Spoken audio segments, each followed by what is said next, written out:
Hi, I'm Metta Spencer, and today is Sunday, March the 28th, and this is the last Sunday in the month. So, of course, we're having our Global Town Hall meeting, and we already have some folks here, at least three people in Montreal. And Betty Jane, I don't know where you live. I think Guelph or someplace, don't you? And I think Reverend Joseph Simpaye was with us from Burundi. Reverend Joseph is a pastor who lives in Finland, but does his work in Africa. He is from someplace in Africa, and I think spends a lot of time in Burundi trying to help organize farmers or instruct farmers how to do it well. And he's come to the right place because we have here, I hope, if I'm not mistaken, Ed Bourgeois is a regenerative agriculture specialist who's just eager to help Joseph Simpaye, aren't you, Ed? Hi, Joseph. Good. Hello, Joseph. Hello, Ann Venton. Hello, Glenn Anderson. Nice to see you both. Hi. Hi. Some issues somebody's got going? I just thought we should all be pleased about the Supreme Court ruling. It's very important that the Supreme Court the other one was power to enforce carbon pricing across the country. It's a step in the right direction. Absolutely. A huge step. Certainly the people at EcoJustice, where my daughter is a staff lawyer, are very excited. Mm-hmm. And others. Well, was there any real doubt that the Supreme Court would say, of course you can enforce your laws? I never did see all that much discussion about whether, the prospect that the Supreme Court would not uphold that decision. Does anybody know? Was there a discussion? Yeah, there was a real danger. There was the challenge was mounted by 4 provinces. The 3 oil provinces and Quebec jumped in as well. Basically, it's a conservative gambit, which they have now lost, but it came pretty close. I mean, the Supreme split on it. I think it was 6-3, Anne? Mm-hmm. But congratulations to the EcoJustice lawyers. I mean, that's a very, very important decision. They're still grumbling and rumbling about it in Quebec because it does leave the door open for the feds to say, if it's in the national interest, we can do it no matter what the Constitution says, which Quebec has always objected to. Politics aside, I'm just wondering how it's supposed to work, that it would reduce greenhouse gases. Can somebody explain the technicalities to me? Oh boy, it takes EcoJustice about 10 pages, Betty Ann. If you look at their site, that's the quick way of finding out. Could somebody just explain how it's supposed to take pollution out of the environment?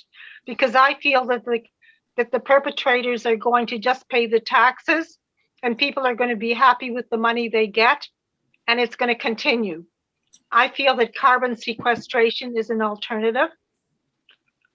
Oh, it's not an alternative. This is we've got to do everything possible all at the same time and then some, no matter how hard we work. But for sure, the notion is, and in fact, I think that as far as I can tell, the evidence is pretty good, that whenever you make people pay more for something, they think twice before they do it, or they do less of it.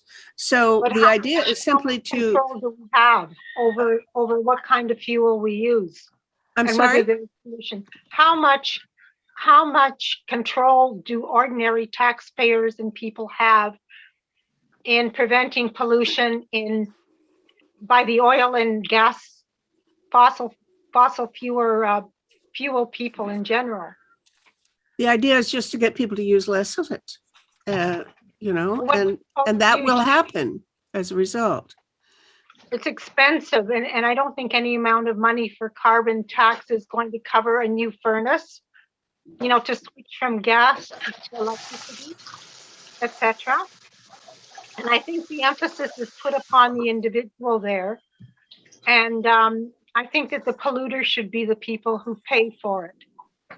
Oh, yeah, but that's the whole idea, Betty Jane. That is, the notion is when right at the wellhead, ideally, I don't know exactly how it'll be done, but the best option is the minute you pull it out of the ground, either as oil or coal, you see how much of that stuff you're pulling out. They figure out how much carbon is there, and they put a tax on that. Okay, so the person selling that fuel is going to has to add cost onto the price, because if you make it very expensive for him, he's got to add on the price. So by the time it gets to the gas pump or to the furnace in your house, it's going to cost more.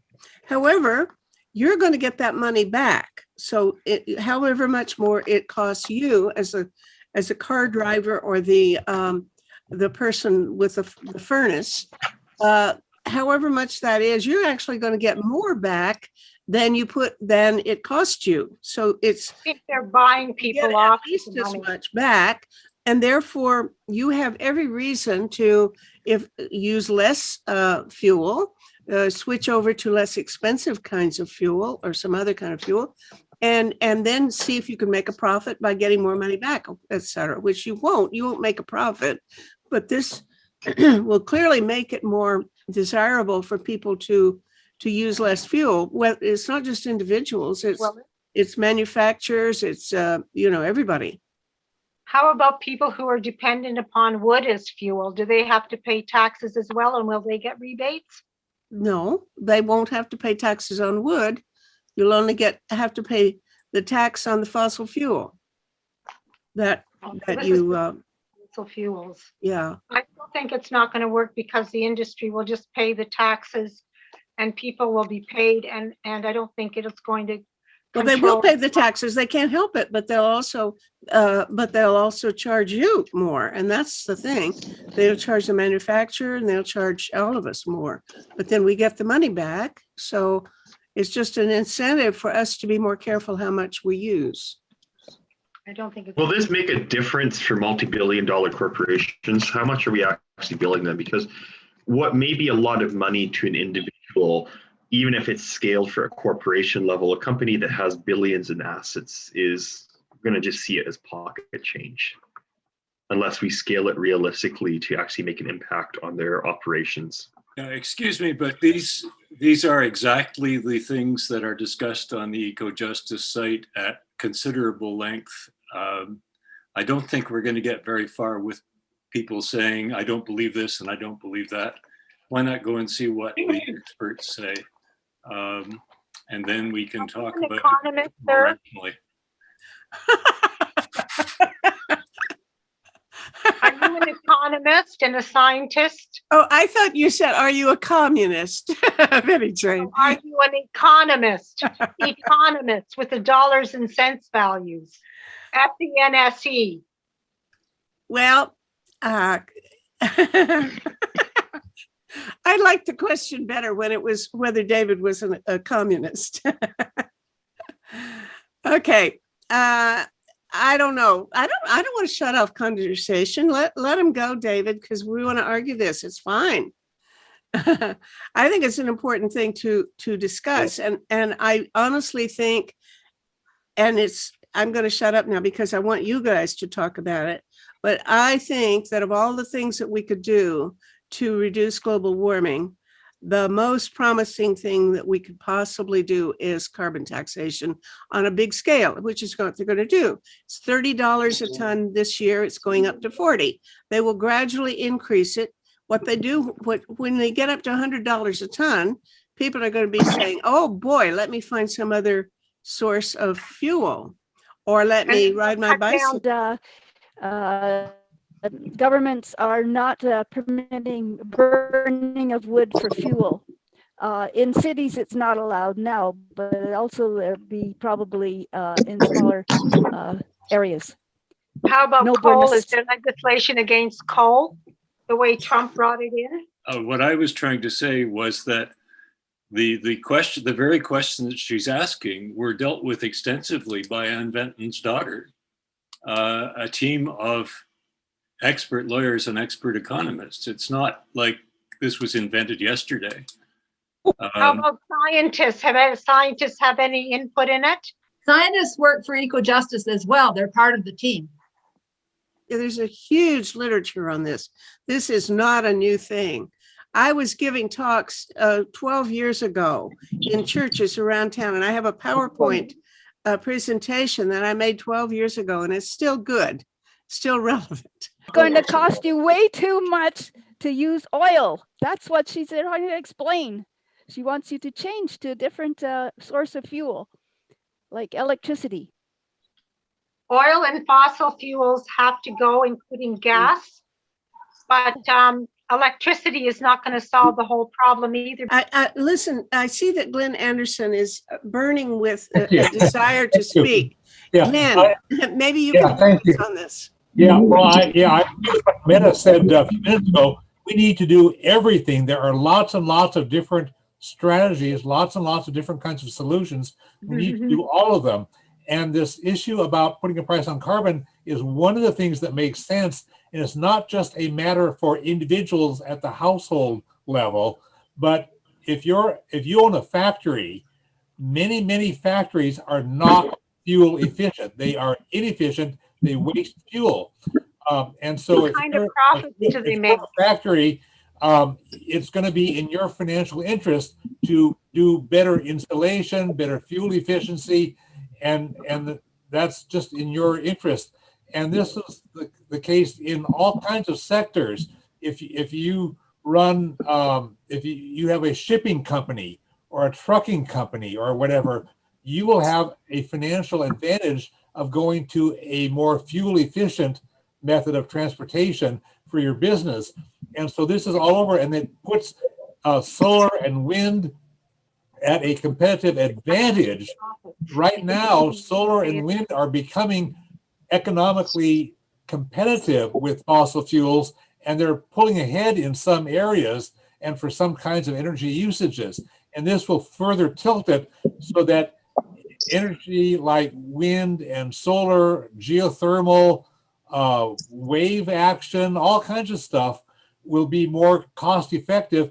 And the glories of the free market that conservatives care about, the glories of the free market will move all kinds of businesses, utilities, and companies, as well as individuals, away from the fossil fuels. So that's the sense of it. The fossil fuel industry people who are making billions in profit will pay their taxes, and they'll continue from that on. And then they're saying that gas is being used as a transition fuel right now. Well, there are problems with the fracking to produce gases. We agree with you, but this There's will questions about whether to use nuclear or not. I feel thorium could be used. China's using it as a backup for their hydroelectric dam. But they will not just pay their taxes and continue using the same amount. They will be at a competitive disadvantage if they stay with fossil fuels, and they can go out of business for being inefficient. Who's going to put them out of business? The people getting the money from the carbon tax? The businesses that lose market share to competitors. If you own a trucking company and you use real horrible gas guzzling trucks, and somebody else uses smart electric trucks, they're going to be able to have lower prices than you, and you will go out of business, and the electric trucking companies will gain your market share. So these people all exist in a capitalistic system with competition, and the inefficient things like fossil fuels are going to lose out, and the companies that are smart will gain. The fossil fuel using companies will not just pay their taxes and continue as usual. They will lose market share, and they will go out of business if they don't get with the modern times. You must be agreeing. I just want to say that Betty Ann has raised a lot of really important points. And yes, this is a free market solution. And there's quite a few problems with free market solutions in our present world. So Betty Ann, you really need to look at what EcoJustice has worked out here. Okay, Joseph, are you back with us and able to speak? Yes, I do. Good. All right. I can't see your face, but that's okay. because I really a while ago tried to introduce you to Ed Bourgeois. And the reason I want you to meet him is that I think that the people who do regenerative agriculture have a lot to offer the world right now. And that certainly includes African farmers.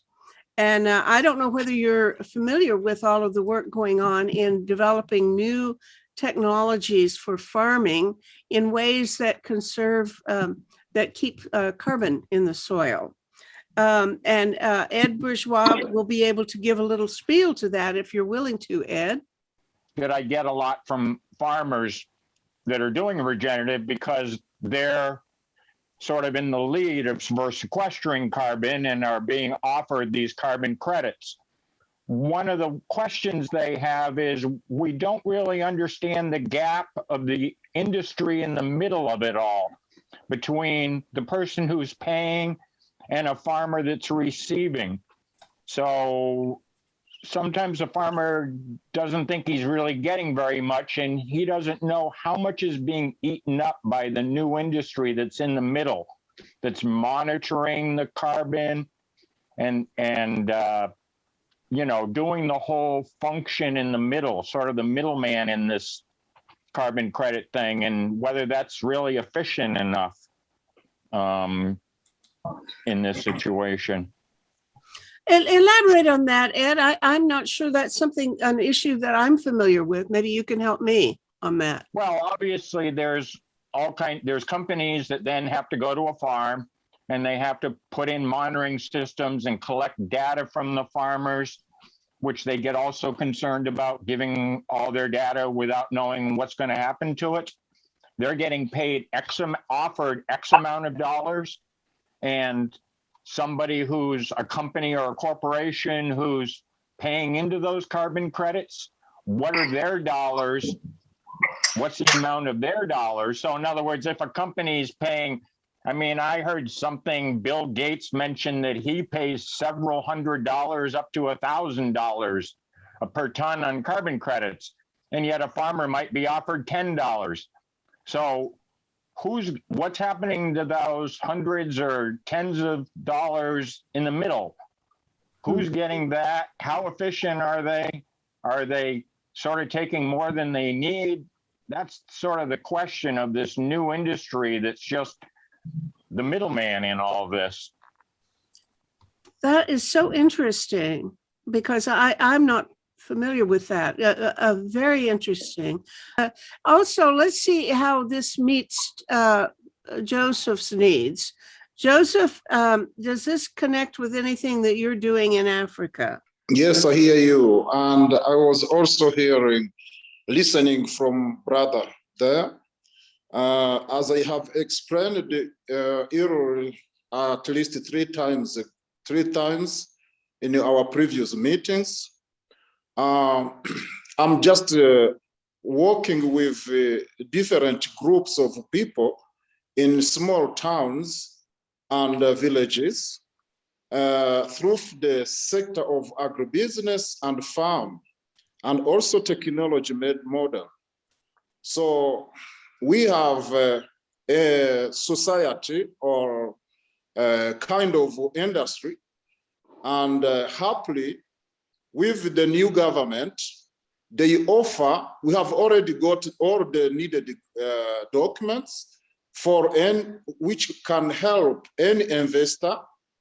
But at the moment, we are still waiting to hear if we can find someone who may be interested to invest, to work with us in the area or in the provinces where agriculture and the farm are so high. As addition, as I said, the whole country has around 10 millions of population, and 86% of the population are depending on agriculture and farming. That is why, together with the high authorities, all government, we are so interested to find someone whom we can work together in partnership in this sector. Mhm. Okay, my impression is that the level of farming that you're working with is simply to try to get small farmers to be able to make a good living and to produce enough food for the population using the technology that they already have. And that I don't think I've heard you talk about the question of whether or not they could develop new technologies that would focus on keeping more carbon in the soil. Mhm. Am I right? Or do you actually also have concerns about improving the quality of the soil and helping global warming by sequestering more carbon in agriculture in the soil? It's interesting to note that cattle raising is a positive thing in Africa. First of all, I support Farm Radio International, which uses a microphone to spread the word of agricultural improvements through from person to person in certain countries of Africa. And FINCA is another organization I support, and they supply women with small loans. And with these small loans, they set up craft industries of their own, and they go on from there. And as far as regenerative agriculture is concerned in Africa, there's an excellent video showing the work of a person called Savory, Savory, which was sent to me recently. And Alan, you're talking about Alan Savory's work, right? yes. I agree. He's very important. And But I don't know whether he's important to Joseph. That's, in a way, we could talk about that, Alan Savory's work. But let's see whether, I want to get back to Joseph and see whether or not we're talking about something that is at all relevant to the kind of work you're doing. Are you concerned, if you go out and talk to farmers, Joseph, are you concerned about improving the carbon, the amount of carbon put into the soil and kept in the soil, or not? Yeah, we are improving, of course. And how do you go about improving the soil, the agriculture, with the people that you meet? It depends. There are several options or several systems, but always we do work together with the sponsor or investors, depending on the criteria or requirement. Actual. I don't know how that works. Who's sponsoring you, and what is this, like a charity, or is it, you say investors? Who invests in African agriculture? I don't know how you'd get anything out of it. What would, if I wanted to give you $1,000 to invest in some operation in Africa, what would you do with that $1,000? If we get something like that, or any amount like that, we do follow first the requirement from the investors, from the payer, someone who bring the money.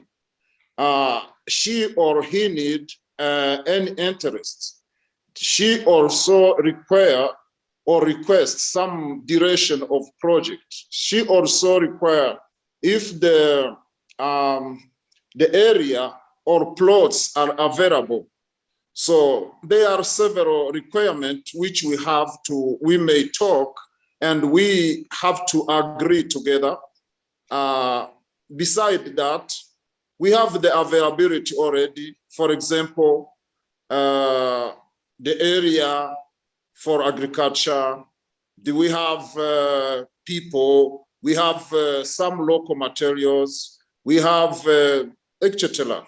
We have also support from government, local government, I mean, district commissioner or governors who are interested, very interested to receive or to have someone who can help us who can join just to help the local communities in order to fight against hunger or disease which is caused by lack of food, also malnutrition for the children and the women.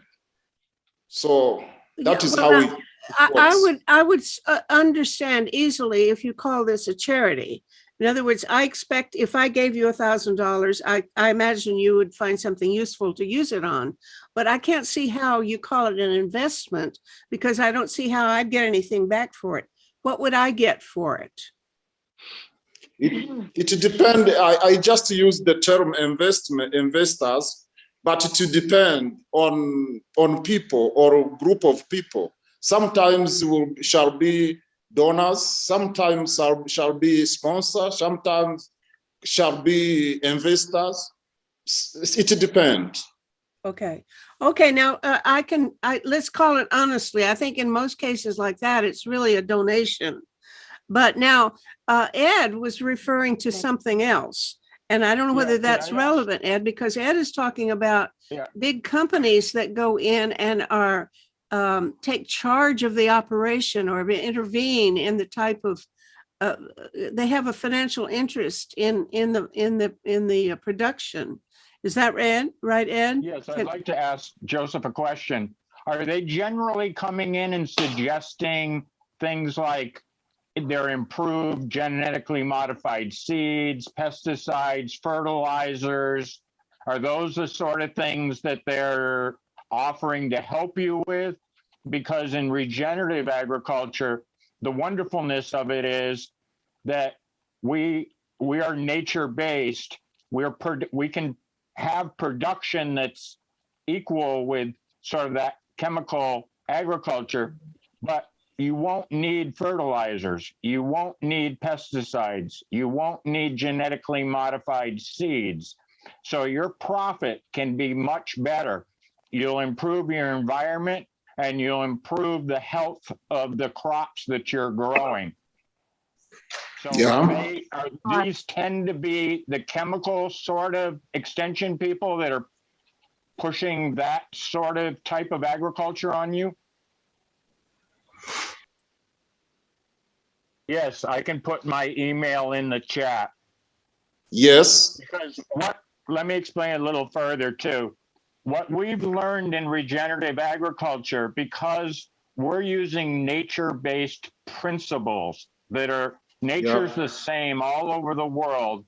The only difference is your local context, what you grow, what your climate is, what your culture needs in food, all those sort of demands. So the wonderfulness of regenerative agriculture is, and it can be learned like as simply as from my YouTube playlist that I offered in the chat. You can learn how we understand how nature works. In other words, not tilling. That's very destructive to nature and the soil.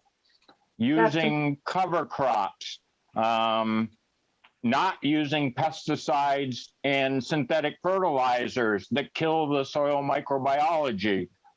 There's the basic principles of nature that once you learn those, then you implement the culture of your area, which is what we call context.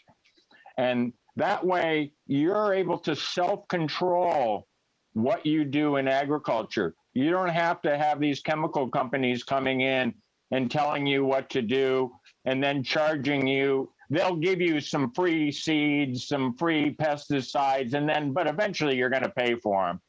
And you're going to pay for them also with your health and your environment's health. So, and excellent. And now they're going to say, and you have to sell us your product at X price. And we get that does not empower you. What regenerative agriculture does is it decentralizes the food system and empowers local communities. And that's one of the, plus it just has so many benefits for the environment, for carbon, for climate change. You won't have problems with drought. You won't have problems with excessive rains, with topsoil loss blowing in the winds, and you'll be empowered to do your agriculture. That is very excellent. I'm so pleased that I put you two together because I really think that Joseph, I'm curious to know how much ideas like this have percolated around the world and whether you actually come across people like Ed Bourgeois in Africa, because I think this is something very, very important, not just to help farmers make a better living and produce healthier food, but to save the planet, because we have to keep the carbon in the soil and we have to enrich the soil so it doesn't go downhill. We're losing soil. Somebody said that we have about 60 more crops in the world's soil at the rate we're going, and then it'll all be depleted and we will have just barren soil. So we have to actually take care of the land. And Ed Bourgeois is part of a movement that I think is extremely important, both for climate, the climate issue, and just general health of the planet, and probably for the financial well-being of African farmers, although certainly I'm not in a position to make any judgment about that. Do you think so, Ed? Will they make better living? Well, what we've Okay. learned in the last couple of decades about soil and tillage is the importance of fungi in the soil. And fungi is a network that ties all the microorganisms together to the plant to feed the plant. And so if you think about above ground, it's like when you till, it's like a tornado going through a community and tearing down all of your transmission lines, your power lines, your fuel line, all your infrastructure that ties the community together, destroys the roads, all that sort of thing. So fungi is extremely important in the function of soil, just like it's extremely important in the function of our human biome. And so antibiotic type agriculture that destroyed that soil, what we call the soil food web, we now know, we've taken indigenous knowledge and we now understand the natural nature-based science of how soils work and how plants work. In fact, we now know that plant biomes, plants take in bacteria from the soil and they strip some of the nutrients off and then send that bacteria back out in that soil to regrow, sort of like you would do with a sheep. You would shear a sheep and then you'd have the wool and then you'd put it back out and it would regrow again. And that's another way that plants get nutrients. They actually farm the organisms in the soil. If you destroy that soil life, that's why we're dependent on fertilizer. And fertilizer shuts off the natural biome of the plant, the natural biome of the soil. We don't get the nutrition in the soil from the soil that we need. We only get the nutrition from a very few chemicals that we add to the soil that then also harm the microbes. So we've learned so much in recent years about really how nature works and how nature is not the enemy anymore. Nature is our friend. Thank you, Ed. And David Miller, you have your hand up. Yeah, I just wanted to say that both Betty Ann and Ed raised some very important questions. There are certainly people who have become major sources of information on no-till agriculture, on soil mycology, and so on. I'm not going to repeat what Ed and Betty Ann have already referred to, but I think if you go to the Project Save the World website, you will find more information on some of those areas. I want to issue a quick warning. The words biochar have been used not only by some very devoted people doing resilient agriculture, but also by big corporations that want to do massive industrial, energy intensive GMO farming.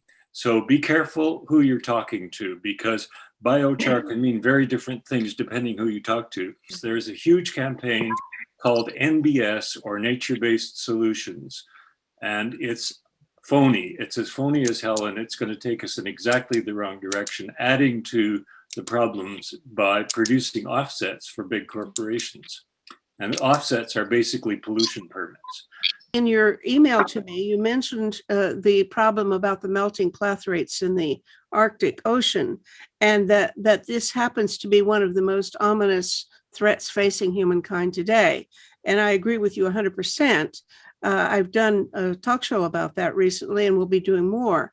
But I don't want you to go away without having mentioned that a little bit more thoroughly. Can I just answer that quickly? Because what you're talking about is the methane bomb or the methane gun. In Meta's interview number 185, that's discussed at some length. All that information is in this single document because the geoengineers claim to be meeting the challenge of the methane bomb, and it's not, and they are not going to do it. They're going to produce more problems. It's all in the one document. Can I say something, please, Meta? Yes. First of all, I think there's a myth that not eating beef will improve the methane situation in the atmosphere. They think this is the case because cows produce methane.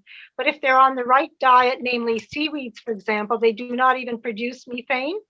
And as for clathrates and the permafrost, I think the geoengineering solutions are a possibility because you can't grow trees in that area. Let's now talk about regenerative grazing. She mentioned the savory approach. Give me your angle on that, please. Elaborate on what we're talking about here. Yes, Alan Savory's work is especially good in what we call brittle environments where there's very little rain.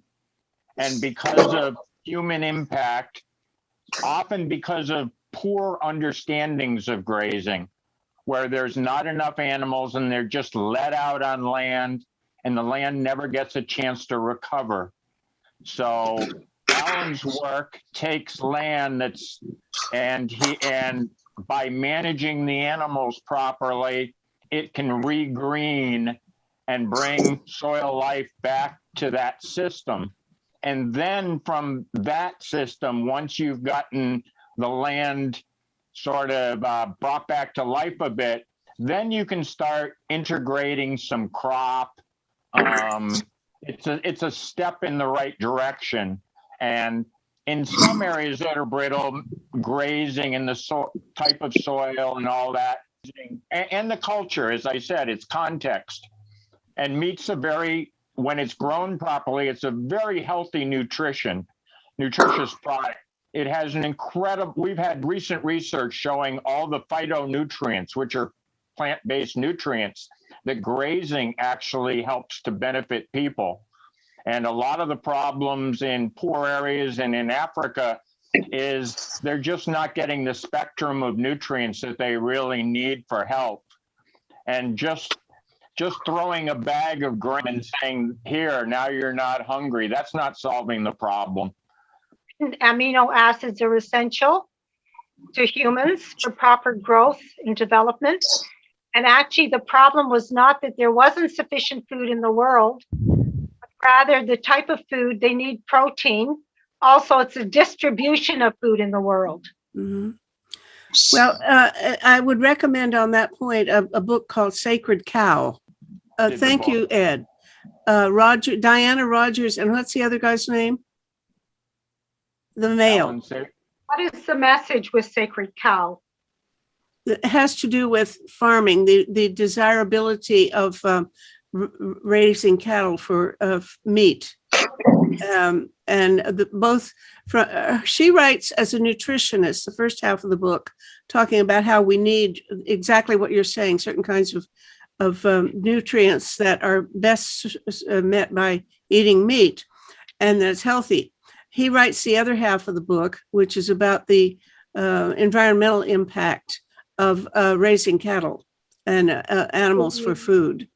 So it's I've been trying to get them for my talk show. By the way, I've done 3 talk shows that are relevant to this conversation, 2 of them with a man named Tom Newmark, who's the head of an organization called the Carbon Underground on the chat.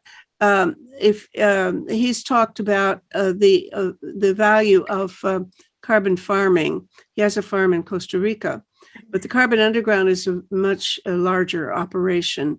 I did a conversation with a regenerative farmer in Ontario, and I've forgotten what else. But at any rate, those are talk shows that really go into the issue in greater detail. And I would love to get Tony McQuail. The Tony farmer. McQuail. Yes, thank you. We as a whole on the planet, we have to eat much less meat. The meat is a huge contributor to the methane. And also in terms of water and lots of other ways, it is very problematic.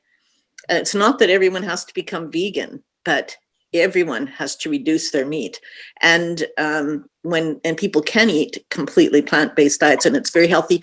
And the thing about amino acids, back in the 1970s, when I became vegetarian and I read Diet for a Small Planet, the idea of combining amino acids was a big deal. It is not anymore. It is not anymore. You can just mix your foods. You need to eat a healthy diet, and you need to supplement with B12 if you're not having any animal products. But you can eat 100% plant-based diet and be healthy. Most people. I think your point that it's some, for example, traditional hunting cultures, whatever, their bodies may be more adapted to having the meat. But as a whole, we're destroying the planet, creating the meat that people insist they have to have. That's because of industrial agriculture and the way it's being done right now. It's downright cruel to all animals. And I hate that too. So is there an initiative that you recommend that is organized that is going to end industrial animal agriculture? Well, I'd like to say that I do belong to some animal rights group. I donate to Humane Society International. What you just heard, and I'm sorry, I actually don't know the name of the person speaking because I don't think I can see you, but I thought that there was a commonality, and this is the thing, there often is common ground. So if we are not happy with industrial agriculture, let's have some campaigns to end it. And we have lots of area in common. That's what I just wanted to say. Okay. Well, here I am trying to drum up some business on a different topic. I just wanted to say that what I'd like to bring up today is about the fighter jets. I'm not sure if you talked about that. Not yet. It's a good But there, thing. okay. So on April 10th is a day of action on the fighter jets across the country. It's fast for those who want to fast. And it's also kind of a vigil in the evening. So in Toronto, we're going to have a candlelight event starting at 7:30 in the evening at Spadina and Bloor, and going to Chris Freeland's office. So the day of action and all the information about it, and just an interest form to kind of sign up, as well as a letter form that you can go to the government, is on nofighterjets.ca. So it's very easy to just please go there and sign up, because we need to build momentum with the budget coming April 19th to say this is not where we want our money spent. It'll be as much as $78 billion on 88 fighter jets. Check the website and put your name down, because they're trying to gather groups of people for different parts of the country for the same day. There's a report that analyzes the costs on the website, and lots of information. So please join in, because we really need a push to highlight. Most Canadians have no idea what our government spends on the military and how much we export weapons around the world. Like, we really are not peace builders, and most Canadians have no idea. So doing an action like this is an opportunity for people to learn what the choices Canada is actually making. And I'd love to hear from Charles Tauber in Croatia. How are you, Charles? Oh, we're getting there. We're exhausted. I think it's fair to say that. We see the situation with migrants all over the place as absolutely horrible and absolutely inhuman. Around here, there was an accident recently with a truck somewhere not too far from the Serbian-Croatian border, where 5 people were killed. There was this fire in the Rohingya camps, and there have been several fires in Greece in the various camps. Nobody is giving, as I've said every time I come to these meetings, nobody is giving psychosocial assistance to migrants. We're now getting into the whole psychosocial assistance to COVID victims and families and people like that as well. And for anybody out there, if you do want training in that, in how to assist with traumatized people, we give it for without charge. So if anybody wants to form a group of 3 to 10 people, you're most welcome to contact us. Is there any kind of network that, I mean, obviously, once you've trained people, then the question is, how do people get in touch with each other if they need help and if they or need therapy and find the person who's right for them to offer it? Is there any place in the world where there's a kind of clearinghouse or a network so that people can do that? You don't have to do that. That'd be terrible to waste your time with that. We'd like to spend some time on it, indeed, especially with the people we've trained. We haven't had the time right now. What we're also trying to do is to write self-paced online courses on this stuff. The first course came out just about a year ago, and it's on our website. You can find it. It's under Pragmatic Empowerment Training, PET, and we're in the process of writing the second one. The first one is on the client caregiver relationship and self-care. The next one that will come out, and we have no idea when, will be on communication. We've been here now, would you believe, 26 years, not to be believed. That's how long I've been down here. And we're writing a lessons learned for that period. And we're in the process of writing our annual report, which I don't think will be too kind to a lot of people, unfortunately. Okay, I'd like to have a conversation, if you can Sure. just inform us about the institutional arrangements by which Europeans are or are not helping to settle migrants. There are so many people coming to Europe from Africa and the Middle East, and I suppose also the Central, even Asia, that want to get to Europe and settle. But I don't know what kinds of organizations are responsible for deciding where they get to go, how many of them get settled where, and who's going to help pay the way, and who takes care of all this? Is there any kind of coordination in Europe for the whole problem of this influx of migrants? Unfortunately not. It's done on a very local basis. The Germans are probably the best with it. The British, a day or two ago, came out with a horrible new law on migration. The Germans are moving back a little bit. The Danes, remarkably, because the Danes in the past have been very, very good, but now they've come out with this whole business of what's called externalization, where they also want to put migrants on islands and all kinds of outside Europe. There's what is called Frontex, which is the European policing service, the border patrols, and they're extremely violent now.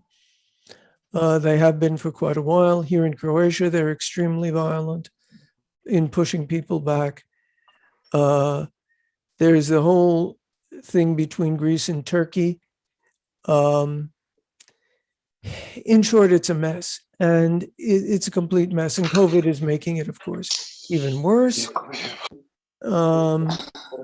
Yeah. Well, it's there in is, short, what you're saying, as I'm hearing it, is that there's no international coordination.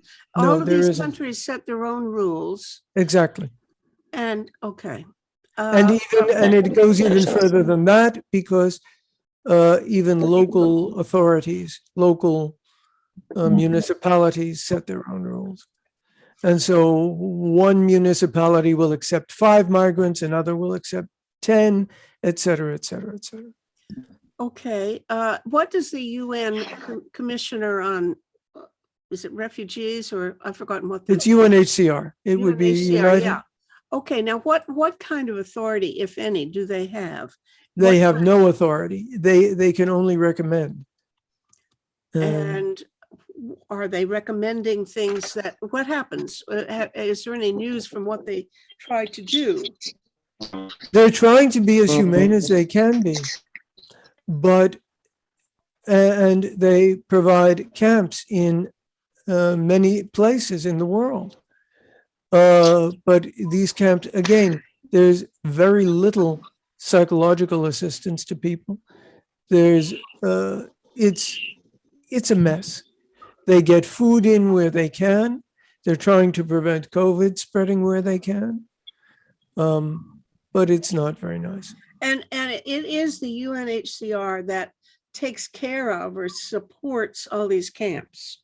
Yes, yes. The UN runs it. It's UN financed.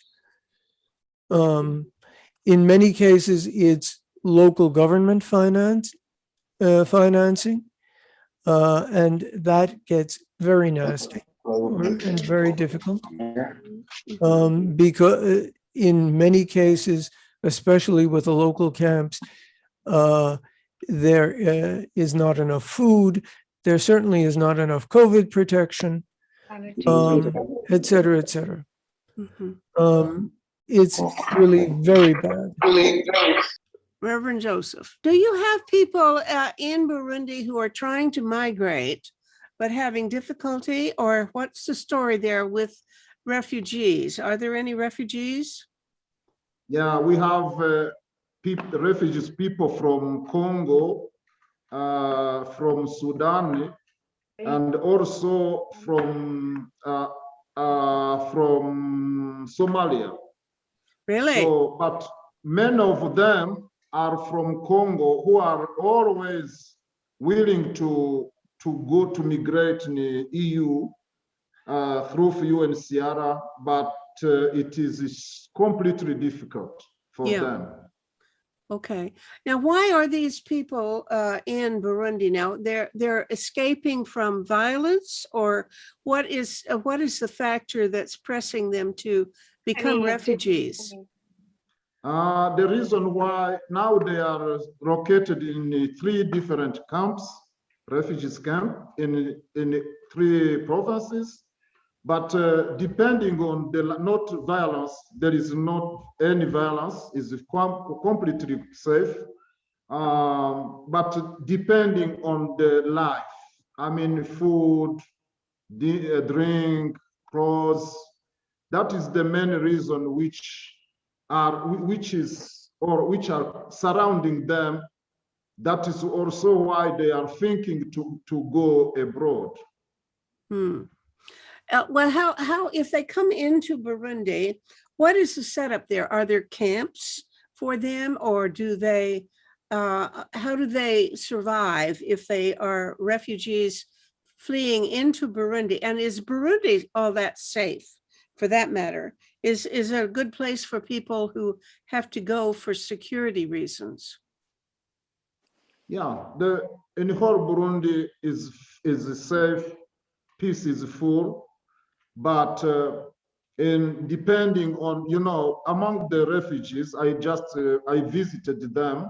Among the refugees from Congo especially, other are just coming from the local villages where their life situation was completely difficult. And when they reach into the camp, they do get a very small meal. Only, if I remember well, they only get 4 kilograms of maize per month. That is not enough. No, of course not. Also, so if they have, for example, if you may see the little children is very cryful. That is why sometimes they do still thinking and planning how they can go in other countries. Okay. So, but it is the UNHCR that runs camps there in Burundi for these people, right? Yeah.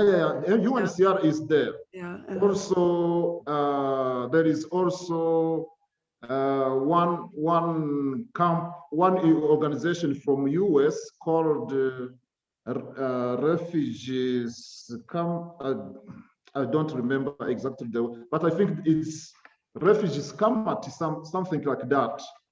Plus also one organization from Norway, which is called Council for Refugees. They are just working together both. To try to assist the refugees from Congo and other part of the East Africa. Okay, but now they come to camps and they stay there, or is the idea that they're only temporarily in these camps and they move on to a more permanent location? What actually happens with these people who are coming from, you say also even Somalia Yeah. and Congo? Is it Congo? Yes, Congo DRC. The most of them come from where? The Congo? From Congo DRC, Republic Democratic of Congo. So are they're just a while and then they get or can get another permanent location, or what happens? How long are people there usually? When they escape from their own country, I mean the native country, for example, Congo or Somalia or Sudan, they just be received by UNHCR and they receive a temporary assistance, humanitarian assistance, which is plastic sheetings, some little food, as I said, also one blanket, and also they took them to the refugees camp, which is known and established by the government. Okay. Are there children there, or is it mostly people who were fighters? What kind of people are in these camps?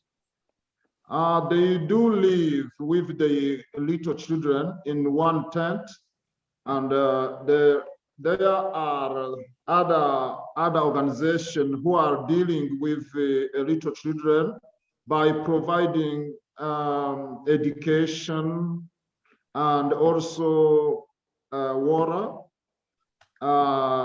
something like that, but which is not enough anymore. That is why in their dreams, in their mindset, still thinking to go abroad. See you all later. Bye.